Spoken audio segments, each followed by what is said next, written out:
Do you want your business to grow faster? Are you open to new and out-of-the-box ways to drive revenues and increase value? How do you imagine the most successful entrepreneurs and business leaders double, triple, or expand their businesses tenfold or more? The answer is deals. This is a weekly podcast featuring conversations with business owners, executives, and leaders as we reveal behind-the-scenes details that give you, our listeners, the confidence to pursue your own deal-driven growth. On this show, we discuss a huge variety of deals, everything from large, complex mergers and acquisitions, capital raising, joint ventures, strategic alliances, real estate, affiliate and sponsorship deals, franchising, and more. My name is Corey Kupfer, and I've been supporting deal-driven growth for businesses for over 35 years as a successful entrepreneur, professional negotiator, and attorney. My goal is to help you strategize, plan for, find, and complete deals that will help your company grow faster. Welcome to the Deal Quest podcast. Let's get started. Jonathan Gardner is an entrepreneur and business leader with over 20 years of experience delivering positive outcomes across an array of industry sectors, including consumer and retail, food and beverage, technology, and automotive. In 2020, he founded a management consultancy, the J. Gardner Group, which helps clients get more value from both buy and sell side commercial relationships. He also has extensive experience in post-merger integration, which is something that I have said, on this podcast in the past, but it's been a while since we talked about it, that unfortunately, too many people think the deal's done when it's signed and closed and the lawyers are done. But an area where often things go wrong is exactly going to be the focus of this podcast. So, Jonathan, welcome to the Deal Quest podcast.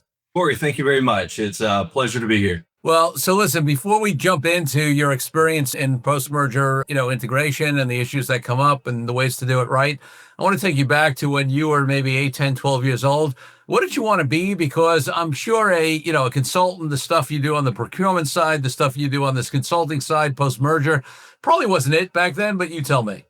Corey, it's interesting that you asked. I didn't know, but I described what I didn't want to be, and I described my father's job. And then you fast forward until, after grad school, I had a law degree, had an MBA. I was working for General Motors and got parachuted in to work with a troubled supplier back close to my hometown. And at 2 a.m, as I'm writing up the report informing which factory managers were going to be short of parts, I looked out the window and I was looking across the highway at my dad's old plant. And I went, oh no, I'm doing what he did, working long hours. So, but to get a little bit closer in it, when I was thinking about grad school, I decided to want to be an international deal maker. And I didn't know what that meant, but I sure found out over time. And that's part of what we're going to talk about today. I love it. So one other question looking back, what was the first deal of any type you were involved in, whether it was something early in your career or before that or whatever comes to mind? When I first knew I had a love of the transaction was, in college, we take road trips, and that's when to get into football games were paper tickets. And so everybody give me their cash, it'd be like 4 or 5 or 6 of us. And my job was to go into the melee and come out with enough tickets and hopefully some money left over. And so that was like, okay, this is fun. And then once I got into big business properly, in fact, there was a company that had been divested from General Motors. I had the opportunity as a procurement leader to work with them. And boy, that's a little bit different side of M&A, but that was a first go round. And I think I had $3 billion in spend at the time, but there were labor implications, all sorts of things. And that was okay, you're an international deal maker. Congratulations, you win. I love it. It's funny how we get these things in our head. I mean, even for me, you say international deal maker, I was an unusual kid in that at least most of the folks I know who became lawyers, it's not like it was their dream, as a little kid. They graduated, they did fairly well in college. They graduated. It was like, oh, what's next? Maybe I go for an MBA or become a lawyer, right? And it becomes this thing. I was in a special law, politics, and community affairs program at Tilden High School in Brooklyn, New York, believe it or not. And, we went and visited prisons and we did mock trials and we did mock presidential elections, which I won, by the way. And, that's what had me be a lawyer. Of course, I laughed because everything, we didn't do corporate deals as part of the high school program. We were going to jails and we were going to courtrooms and whatever. So whatever had me decide I want to be a lawyer, did have me become a lawyer, but nothing to do, I do nothing to do with what triggered that back then. So it's funny how we get these ideas in our head, right? And they sometimes manifest and they sometimes don't. We do. And, on that note, and maybe as a segue, I can say I've heard it said that we have time in life to become really good at one thing, to choose wisely. I wish I'd known that when I was 18. Right, right. Well, and also, listen, come on, frankly, it's a lot of pressure, right? On somebody at 18, we barely know who we are. And like people are like, what do you want to be? And most people, that's a tough question. And most people, even if they answer it, it turns out that they end up somewhere. All right. So listen, let me start at this, which is, something that when people think about post-deal integration, if they don't know better, they start the conversation post-deal, right? But as a lawyer who is big on talking to clients about all the due diligence we need to do and financial, legal, HR, all this stuff, one of the things that I preach is that the due diligence process and the post-merger integration process are not only not unrelated, but they should be very, very tied together. I'd love your thoughts on that comment. I agree with everything you just said, and that they should be, and they usually are not. And I would say that when I've seen it done well, there was a strategy with tactics spelled out in advance, and may not be the two heads of organization, the rainmakers, but for sure they need to have their teams thinking about things big and small, tough and sticky well in advance, or you're going to struggle. And now I'm sure you're going to pull out of me a number of different anecdotes, best and worst practices. I can tell you, when I was wrapping up grad school, my last semester, I had a mix of law and MBA courses, and I took a strategic mergers and integration course. And day one, the guy said, "Hey, I'm not going to teach you guys how to read a balance sheet. You need to do that outside of the room. We're going to talk about why M&A succeed and why they fail. By the way, average return, all M&A, all industries, all time is 0%. Oh, why do people do it? Well, ego is one reason. But why do they fail? Culture and IT systems." Right. And what's funny, like, I feel like in the last, let's call it, I don't know, 15 years, the conversation of the cultural piece has become culture was never talked about. And now it's like been talked about a lot. I still don't think it's necessarily, very often it's still not done well, despite the fact that there's been books written on it and, consultants and whatever. But I think the IT part, right? And the IT is not just the tech itself, right? It's operating systems, it's, procedures, it's right ways of doing business. And, and obviously a lot of it is tied, particularly to technology these days. I think that one is even less talked about. I think so. And so if it's okay, let me hit on both of those. And I'll start with tech, because I think we want to unpack culture a little bit more, and it's a little harder. So technology, you're right. It's not technology itself. It's not the printers and the phone systems and the low end of technology. It's ERP systems. It's MRP. And really, do we even need to integrate begs a strategic question that better be answered before you do the deal, which is this a financial integration? Is this a functional integration, or is this an operational integration? And if the plan is, or we think it might turn into being an operational integration, then this technology piece becomes really important. I give you a real world example. If we're bringing on factories and company number one has one flavor of ERP, company number two has another, or heaven forbid, they're still on QuickBooks. If you want to be able to ship widgets to plant one or two, depending upon capacity, those systems have to be able to talk to each other, or you need a sophisticated Band-Aid, or they won't be able to. And I've got a client right now that remain anonymous, of course, but one simple, silly, crippling issue is one ERP implementation, and it's the same company, same ERP system, but just different instances. One deals in pounds and the other deals in kilos, and they can't work together. And so if you want to make widgets over here and ship some over there, split orders because your customers on the left coast or the right coast, then they need to dump it into a spreadsheet and calculate, and off you're running. Well, that sounds easy if we're talking about widgets and pounds and kilos are the only issue. But I've grossly simplified it. And so technology can come down to, if you really want to operate together, then this is the type of deal that can make or break. And thinking about that particular client, each of those companies that got rolled up probably spent a couple of $1 million on the ERP system. This is a company with, say, 700 million in revenue annually. So it's big-ish, right? But you probably have a couple of $1 million per implementation, plus tens of thousands of hours of soft time.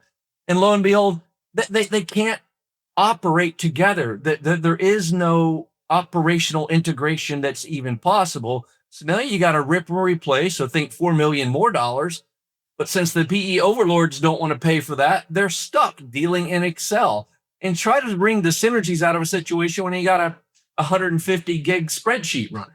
And it's interesting because I think about, let's think about how deals get done, right, on an M&A, right? So you've got, whether it's the CEO or some, corporate development executive or whoever it is, right, who's greenlighting the deal, right? And they're up here, right? I mean, listen, I have this on a much smaller level, my team, and we have an open conversation where people can challenge me because, they're like, listen, you're the visionary, Corey. You decide we should do something. One of my people will often say to me something along the lines of, listen, Corey, yes, we can get that done, but you only understand 6 of the 27 steps it takes to do that.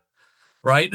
And I don't want to understand the other 21 steps because that's not my role or whatever. However, it's crucial that somebody understands that extra 21 steps that I can't see and understands, how, and then, on bigger company deals, right, you might have the CEO or some other executive who's pulling the, who's given the go ahead. You have the corporate development guy, a woman who their job is to get deals done. So they're also not, they're salespeople and deal people at a high level. So they're not focusing on that, right?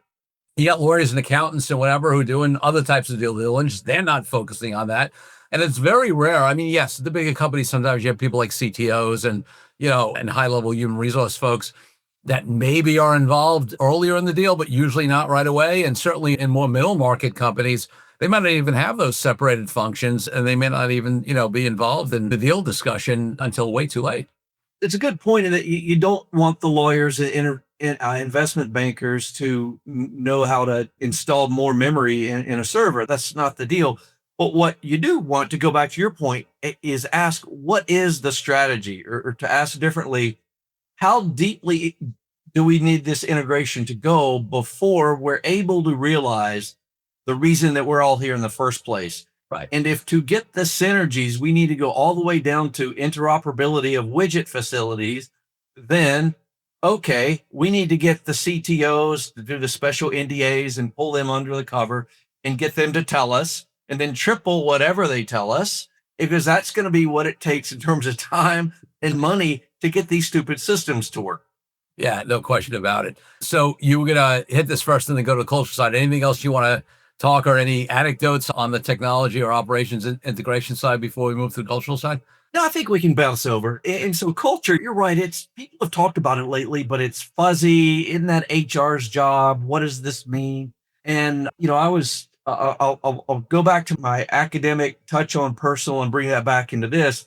I did an international MBA before very many people knew what that was in University of South Carolina. We've been doing that forever. You learn language, you live in another country and work for about a year.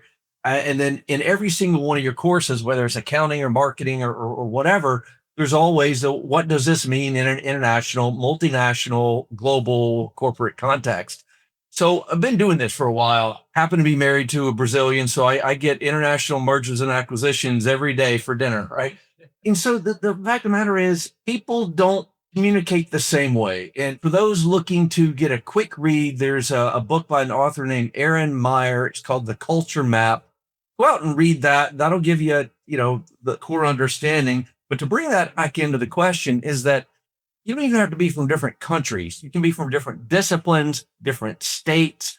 The fact of the matter is, people behave differently for an acquisition, particularly if operational integration is necessary. For an acquisition to work, you need to have a plan to get the people on the same page. And that's, different than kumbaya events, although those are going to be important. There are a lot of different ways of working, process, teamwork, setting of expectations that have got to be driven top down, and you need kind of champions at each level in order for it to work. You should not assume that it's going to happen. I guess the other thing I'll say in my opening volley on this particular topic is, if you notice that the cultures and the individuals in this combined company, for whatever reason, aren't going to get along, make the changes in the first 6 months. Otherwise, these personality or cultural issues will absolutely undermine everything else you're doing. It's critical. Yeah, let me pick up on that last point because it's such a good point. And, it's interesting. Folks that are sort of less in the deal space and really understand how deals actually end up working long term or not. Certainly sometimes it's even picked up on the press with big deals is, when there's a significant personnel change, right? Or, within the first 6 months, that's often reported, or, those who are less savvy may think that's automatically negative, right? Oh, look, big company came in or whatever, or people are losing their jobs or, whatever. And I don't want to make light of the fact that there are implications on people's individual lives, certainly, and maybe even on total employment, sometimes of aggregation. But what's never talked about, because of course, especially in the news cycle, it's never looked at long term. Like if there is this disconnect, I mean, you're absolutely right. The best thing for the company, and frankly, the best thing for the employees long term, is to get alignment. And if that takes replacing some people to do it, because that makes the company healthier, the people who stay better, and hopefully allows the people who don't fit anymore to move on to things that are more appropriate for them. But that's not, but nobody looks at what happens, or most people, and certainly media don't look at what happened 3 years down the line. They just hear about the layoffs or the cuts in force or the change of personnel. So I'm glad you brought that up because I think the uninitiated would make an automatic assumption that that's definitely a bad thing. And I'm saying it doesn't always, it's not always the case. It's not always the case, and it really starts with leadership. And if you notice, there's a division, a segment, factory, function, whatever. If you have people in leadership positions that you sense might not be getting on board, they're not getting on board, and the people that put the deal together really do need to give those individuals choices.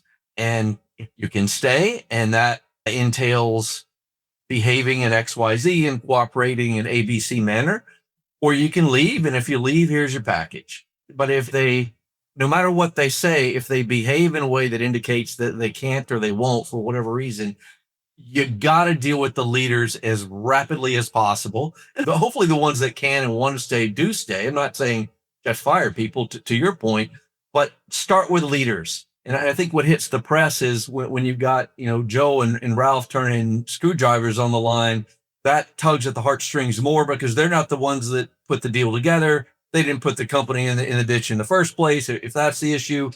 So I would say start with the leaders, and sometimes it's easy, sometimes it's not.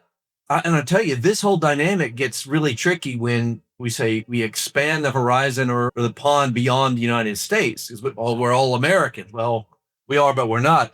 But when you do things such as bring some Germans and some Chinese and some Americans and some Latin Americans into the mix, people mean different things when they say no or yes, or when they say I'll do it by two. They say, yes, I can do that. Or they get in your face and they challenge you.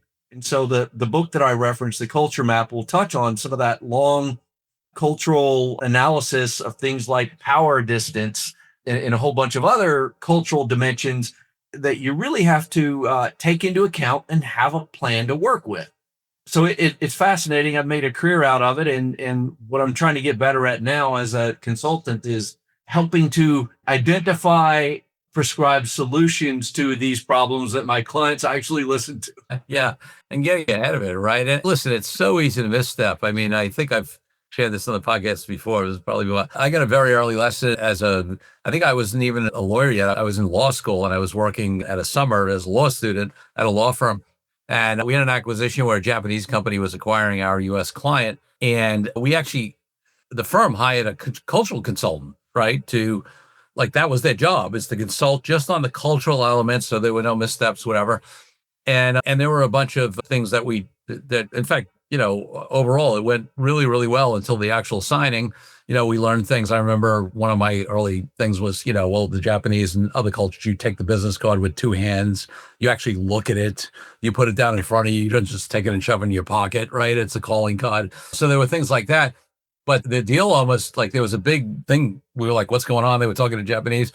And it was because the cultural consultant had failed to let the firm know that they needed to get special pens that the Japanese would use only to sign this deal and then keep as a momentum of the deal. They just had regular pens.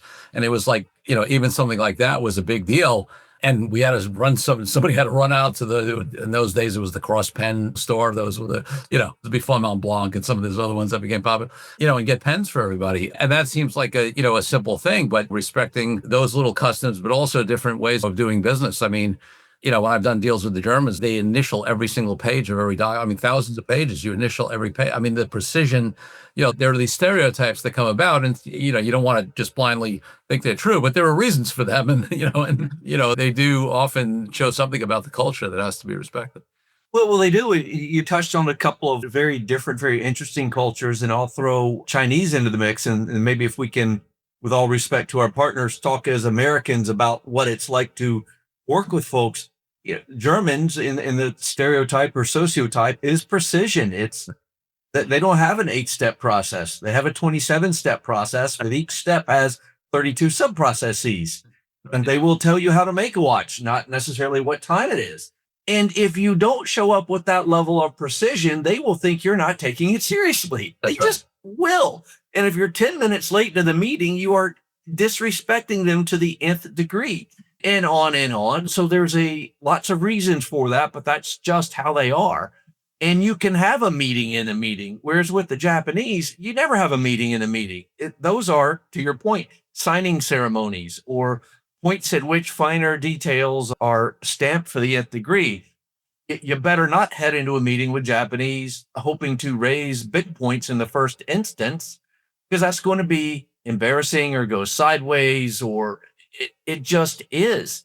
Something else that's interesting about the Japanese is the power distance is very high. Junior will not challenge senior. Forget about it.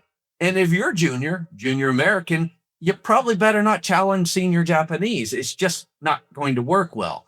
And some of those things feel like, gosh, well, that's not how we operate. Well, the truth of the matter is we have a higher degree of power distance, of deference to those in authority than the Dutch do. You can see a Dutch factory worker challenge a Dutch CEO on the floor, and you would think they're about to get into a fist fight. And then at the end of the workday, they jump on their bicycles and they ride to the bar and have a beer together. It's just different. And I promise to pick on our friend from the Far East, from China, going back to more or less the continent where we started. We've all heard or read in the news over the years about intellectual property. Well, and do Chinese respect it or not? And I'm not here to unpack that or saying whatever they do is good or bad. What I will say is that their perspective on Western rules is very, very different than the Western perspective on Western rules. The Chinese will go back a couple of hundred years in memory, collective memory, and think about how the West wedged their way into Chinese culture, what happened during colonial periods, and were we playing by rules then or not? And hey, it's the art of war. Everything goes sort of a thing. And so they bring a very different perspective from a place where there are unlimited people and limited resources. That was what I heard from a Chinese colleague. So if you're going into a deal with a Chinese company, it's important to understand very carefully what gets shared and when and by whom and to what degree, whether you're doing financial all the way down to operational integration. It's just different. And it's not because they're bad and we're good or the other way around. It's just, this is real. Yeah. And becoming aware of these things is crucial because, it's easy on either side for something to be off-putting that's not intended to be. It's just that there's such a cultural difference. I mean, these are all generalizations, those always happen, but, I joke that I've almost never been on a deal with a counterparty from the Middle East where there isn't at the closing attempt to renegotiate some element of the deal, right? Literally, you think you're ready to sign, everything's done, and suddenly there's a last minute negotiation. It's like a sport. It's part of the culture. It's, so if you have a client that, in my case, a client, or if you're, an executive or your business owner, and you go in and that throws you or insults you, or it's a retrade of the deal, it's a lack of integrity, it's playing games. Well, no, it's not any of that stuff. It's just, it's accepted in the culture. You can decide how you want to react to that, whether you want to try to hold firm or not, but to be off put on it, it's just something that's pretty regularly done, in a lot of Middle Eastern cultures. And, and not only my experience, but people have written about this and, so. I agree with everything you just said. And I'll even back you up a bit that if you're going into a deal with people from another national culture, learn about them. And if their culture is marked by the things you just described, you need to go into the final signing ceremony with some things up your sleeve. Right. You may not choose to reopen the deal, but if they do, you need to have something there. Because if you're caught flat footed, well, guess what? It's because you're unprepared. It's because it's your first rodeo in that particular context. And I agree with you. Like, it's funny when I can reflect on times when I'm working with people from other countries and things come out of the woodwork at the last minute. You're like, ah, yeah, that's how they roll. That's how they operate. When an American does that to me, I'm like, hey, that's a dirty pool. Right. You're unethical. Like, we've already hashed this. You can't bring up a material issue after the fact. Deal's off. We got to get the execs back together. Let's take a break from the show for a minute so I can tell you about an incredible resource my team and I have put together for you. Secrets of Deal-Driven Growth, Creative Ways to Grow Your Business Even in Challenging Times, is a powerful ebook that helps you take DealQuest podcast episodes and apply them to your own life and business. This is the ideal tool for anyone looking for creative ways to grow as deal makers, and you can get yours now. It's as easy as heading to coreycupford.com/workbook and downloading your copy. While you're there, you can also consider joining our dynamic deal-driven community of founders, experts, small business owners, and entrepreneurs. Now back for the show. So circling back a little bit to where we started. So, in light of the cultural differences, the tech differences, everything that's got to be integrated, after the fact, let's delve into what are the best practices to get ahead of this, stuff? We mentioned due diligence, et cetera. Yeah. So what are some of the best practices to get ahead of this? And what are the companies that do this well do? So the very, start at the very beginning, which is 6 months beforehand, we know very clearly and be honest with you, why are we going down this path? What do we hope to achieve? What is the goal? Have a real strategy for it, and then get experienced people around you, whether they're lawyers, investment bankers, or people that, like me, have just been invited to the party the day after to pick up the beer bottles.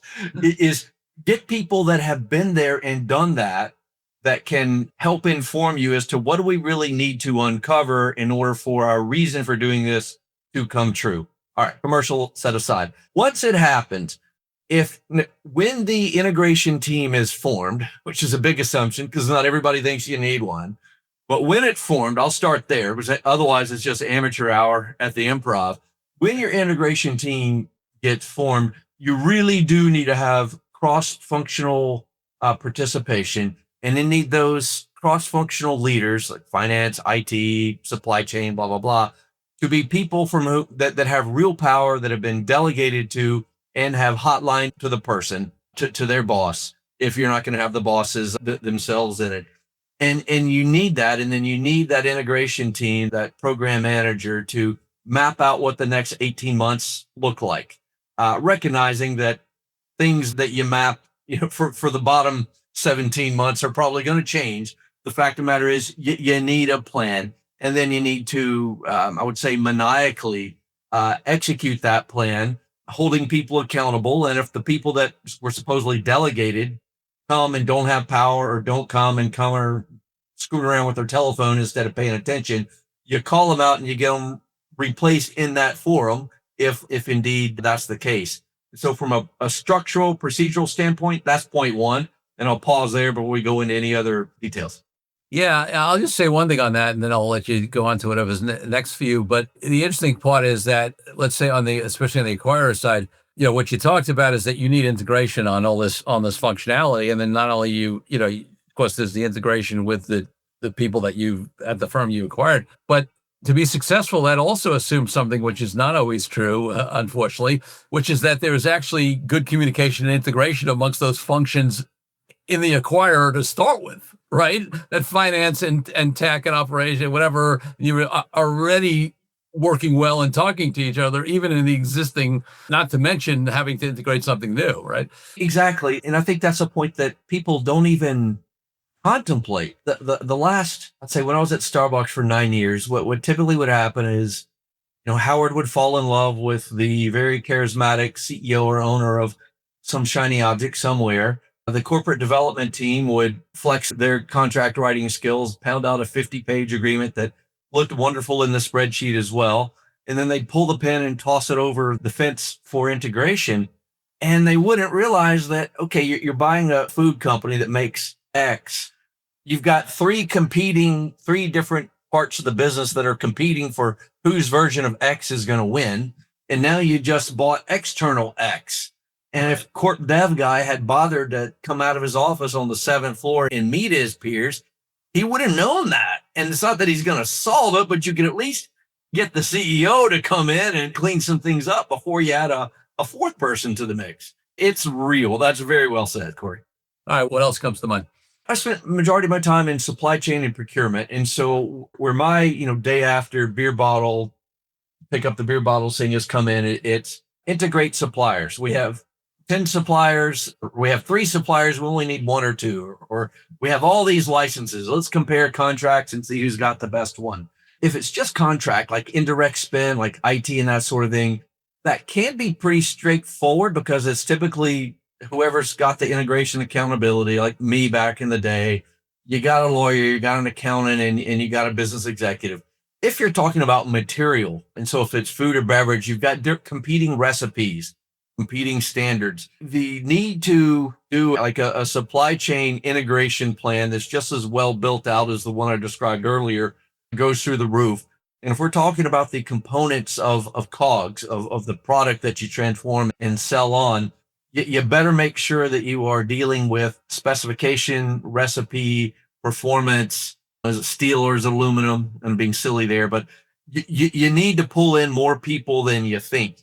You need to drive conversations. I've seen battling quality assurance specification and process teams where each of them has a PhD in quality assurance, and one likes SQF and the other likes BRC, and they're both acceptable, but they're going to die on the hill because my checklist that I've got on my clipboard is better than yours. And it's just all of these things have got to be hashed out. And if you don't hash them out, then whatever synergy that you thought was going to come out of this, let's say someone says, we're going to get $100 million in savings out of our procurement. All right. You might in 3 or 4 years. It's not going to happen in 6 months. Yeah, and it's so fun. One of the things you alluded to is the human element in it, right? It's ego. It could be even put it in one pot, like, could be loyalty involved, right? Like loyalty, maybe it is best for the company to change personnel, whatever it is, but there's loyalty involved. There's whether it's internal or external. Somebody likes a particular supplier mainly because they have dinner with the rep, and again, they could be positive, like, oh, we can trust them. We have a great relationship. Or it could be stuff that's, so all of these, it's always interesting that, the old joke in business is it would be easy if you didn't have customers or employees, right? And it's, of course, it's a half joke and there's half truth in it that people feel. And it's similar, with an integration, right? Even if we're talking about theoretically systems or widgets or processes or whatever, you always have the human element in there that plays a big factor in it, right? Well, and so I can compare supply chain rationalization with the German, the Japanese, the American, and the Chinese in the room. There's more than one way to do something. But agree on the rules of the road. Like, okay, what is our criteria for rationalizing or combining these things? You get people to speak up, empower people to speak up. If they can't participate or won't, coach them up or coach them out. But you need people to agree, how are we going to go about and solve some of these problems before you're talking about a specific problem to solve. Otherwise, I'm going to reverse engineer a rule to fit whatever my personal preference was coming in. But you do that, and then you work through the problems or the opportunities or the risk mitigation, whatever element you're working on. And when someone has an ego moment or forgets or say, yeah, but, then say, okay, we agreed. What changed? You deal with it and you move on. And the best practice is realize that facts are friendly. Everybody's under stress because they might lose their job or their bonus or whatever. We all get that. But just try to keep facts are friendly. We agreed as a combined integration team for our function that we're going to do it this way. Let's talk through. We got to try to put this into a spreadsheet so our criteria is clear. And you just got to be methodical. And if you can afford to have someone in a program manager role that runs that who doesn't have a dog in the hunt or does not have personal stakes associated with whether we use the SQF or the BRC QA system, then that individual can keep a cool head and keep everything running. I'll just say to folks, go back 5 minutes in this video or this podcast and listen to that again. It is absolutely critical. I guess the other point there, since we're typically talking about multiple sets of egos, that even if they're all just in the US, they had different bosses and one was a nice guy and the other was a tyrant. And so there are different behaviors. Some have autonomy, some were afraid. you're going to have that coming together. So just recognize that people are coming from different spots, and it's not that they're bad. They're just, you might have to pretend you're talking to your 8-year-old child or grandchild and ask, I couldn't help but notice that seemed to upset you.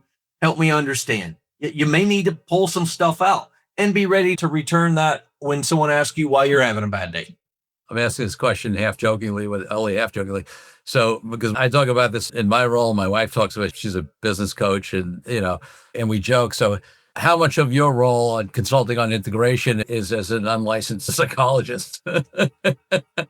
So it feels like 2/3. And of the remaining third, I did have a client who's a good friend, love the guy. And when the individual asked me, gosh, I do people from, frankly, China, do they work differently than we do? To my detriment, I started laughing. Like, of course they do. They speak a different language, have a different historical context. Their education system is the opposite of ours. Of course. And so, yeah, it's all that. And so when we have opportunities to work with folks, you can probably tell the style at which I go about this. But when I notice that we are mixing different human cultures, not just business cultures, I ask lots and lots of questions of different people, and let's get together and compare answers and do things like that, so we can hopefully help everyone recognize that the other guy with the title just like mine, he's not a jerk. He's just coming at it from a different angle. And if I can get people to do that, then we've got a chance to be successful. Yeah, love that. Love that. Before I get to my final two questions of the podcast, anything else in terms of either best practices or anecdotes about things that went wrong, or maybe trends that you're seeing that you want to share? Yeah, I guess I'll end with a word of caution is beware the synergy. And so if you're advising a client or you're a business owner and you think you want to do an acquisition, think through what level of integration are we looking here? Is it all, we're just going to have 5 different CFOs reporting to one CFO who's going to roll it up? Or do we need to be able to cross operate widgets? But get your strategy, figure out why you're like, what financial objective are you going for here? And be really honest with yourself as to what it's going to take to do that. And I put it that way, frankly, I've seen in the different roles I've had, really smart people, IQ 145, Ivy League diplomas, all this, that, and the other. And they think you can drop it into a spreadsheet and out comes a synergy. And that is a horribly simplistic and naive view of how humans work with each other. Yeah. And listen, people here, you gave a stat in the beginning, and you hear all these other stats, and people see it with some big mergers that don't work out, and they wonder why. And a lot of times it is in the integration where it falls apart, or and I would go even back, because you're alluding to this as well, because it would be easy to just look at that as a functional thing. Oh, they didn't integrate well. But part of it is that they didn't anticipate and understand what it would take and do all the right things that are aligned with the reasons for, them doing the deal in the first place. So they don't realize those synergies because they just did a poor job of really understanding what it takes and planning for it. So, and you would think, whether it's because of cultural reasons or other reasons, you would think at this point, with so much evidence of where it goes wrong, that companies might do it better. And I'm not saying they haven't improved, but I don't know. I think there's maybe a gap between what, comes down to humanity. But I think there's a gap between, all the additional information that's come out around this stuff in the last 15 or 20 years and the level of, of success that I think maybe should be available. There's a scene from the movie The Shining with Jack Nicholson at the very beginning, where he's being interviewed to be the caretaker for this big old haunted house. And they tell him, hey, the last guy that took the job went crazy. And he leans forward and says, that's not going to happen to me. And so to all you investment bankers out there, go watch that scene. And when you say, well, that's not going to happen to me, remember Jack Nicholson, because he tells you everything you need to know. I love that. I love that. Oh my God. Jonathan, if people want to find out more about you and your services and all that you do, where should they go? They could email me at jonathan@jgardnergroup.com, or hit my website, which is the same. It'd be great to hear from you all, or just chew the fat, or perhaps if you've got some beer bottles to clean up, I can help you with that too. I love it. And my final question of the podcast is always about my highest value in life, which is freedom. And for me, that means everything from freedom around the world for people from oppression to why I've been an entrepreneur all my life, or at least for 30, almost 40 years now, and haven't had a boss. What does freedom mean to you, and how does it impact your life and business? At this stage in my life, freedom means working with the people I want to work with, because there's one of me and there's 500,000 prospective clients. Well, and I'll tell you what, it's great when you get to that point where you feel accomplished and comfortable enough to say, hey, I can pick and choose. I don't have to work with the people I don't want to work with, right? I'm the belle of the ball. Love it. Love it. Jonathan, thanks for being such a great guest on the DealQuest podcast. Thank you for having me. Thank you for joining me on this episode of DealQuest, where we help you understand how deal-driven growth can be your ticket to freedom. If you are interested in finding out more about my law firm, the services we provide to entrepreneurial and growing companies across industries all over the country, and my partner Brian Megan and I, and my amazing team, just head over to kupferlaw.com. That's kupferlaw.com. And if you want to follow more of my content, head over to my LinkedIn page where I post regularly. I'm Corey Kupfer. Until next week, wishing you the freedom and financial prosperity that I know your DealQuest will bring.